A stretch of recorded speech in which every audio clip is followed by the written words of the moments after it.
Hey, Johncrestani here, tech entrepreneur and internet marketer, and I'm excited to talk about somebody I've been following quite a bit. His name is Dan Lok. Now, he's got a monster YouTube channel of over 2 million people. I think he's the biggest marketer on YouTube right now. He's known as the high ticket closer. And I'm gonna go over 5 different lessons I've learned from watching what Dan Lok does and what he talks about on his channel. Now, whether you follow Dan Lok or whether you don't, what's important to know is he's a multimillionaire. He's known as the high ticket closer. He talks about sales and mindset and also Kung Fu. And I will be discussing the biggest lessons I've learned from him right now. Let's get it.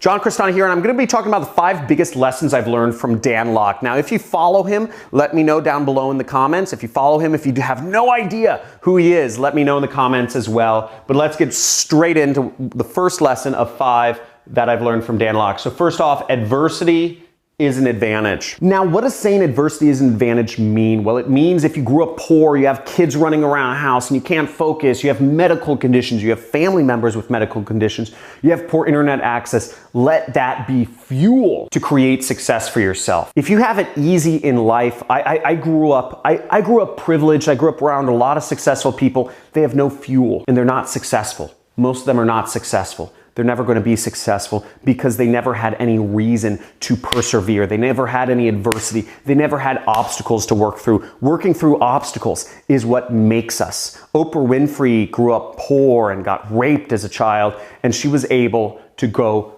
through that and fight beyond it. It gave her a reason to go above and beyond. She's now a billionaire, a black billionaire female, okay? That's a huge advantage, and she used that adversity to her own advantage, okay? Now, lesson number 2 I've learned from Dan Lok is money is a moral obligation.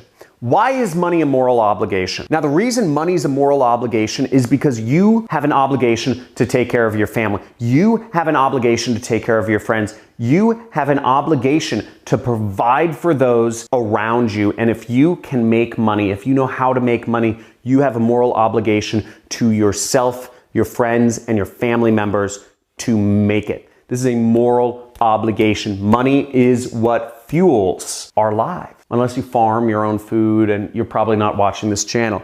But the point is, you need money. So make it an obligation. Don't make it a, I'm gonna try. Because if you try, I'm gonna try to raise my hand. It doesn't move, but I'm trying. But I'm gonna raise my hand, and I just did it. So make it a moral obligation. Don't try to make money, make it. Lesson number 3 I've learned from Dan Lok is save yourself first, okay?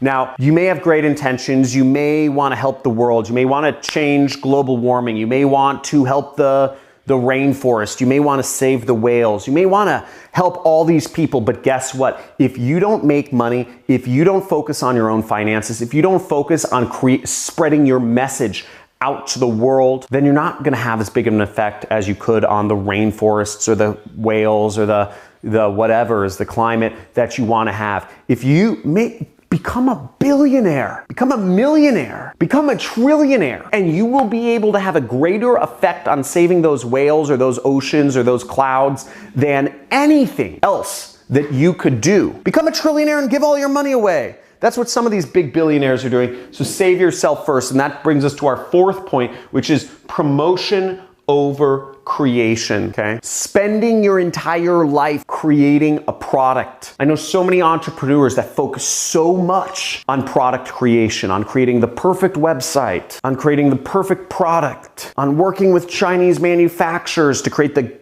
great prototype that they could start selling. But it doesn't matter unless you can promote it. And you see this with people like Elon Musk. Okay, yes, he focuses a lot on creation. But when did he start selling the Tesla? Before it was even created. He pre-sold 250,000 Teslas before they were even created. And from that money, from pre-selling it, from promoting his product, before it was even created, he was able to get even more money to create his dream product, which is the Teslas, you know, the Tesla motor stuff. So promote versus create. And we actually see this a lot among startups, okay? Startups out here in California, they will raise $5 million because they're so focused on promoting their vision. They focus on creating their pitch deck, promoting their vision before even creating the product themselves. The companies already have $5 million in the bank before they even start creating the product because their founders are just out there pitching people on their vision, their grand vision for the world. And you can do the same. Focus on promoting yourself. You could just have a vision for what can become. You could have an idea. You can be in the creation process, whatever point you're at. Sell, promote, get stuff out there. And that brings us to point number 5 that I've learned from Dan Lok, which is master, don't dabble. Dan Lok is known as the high ticket closer because he's focused on selling.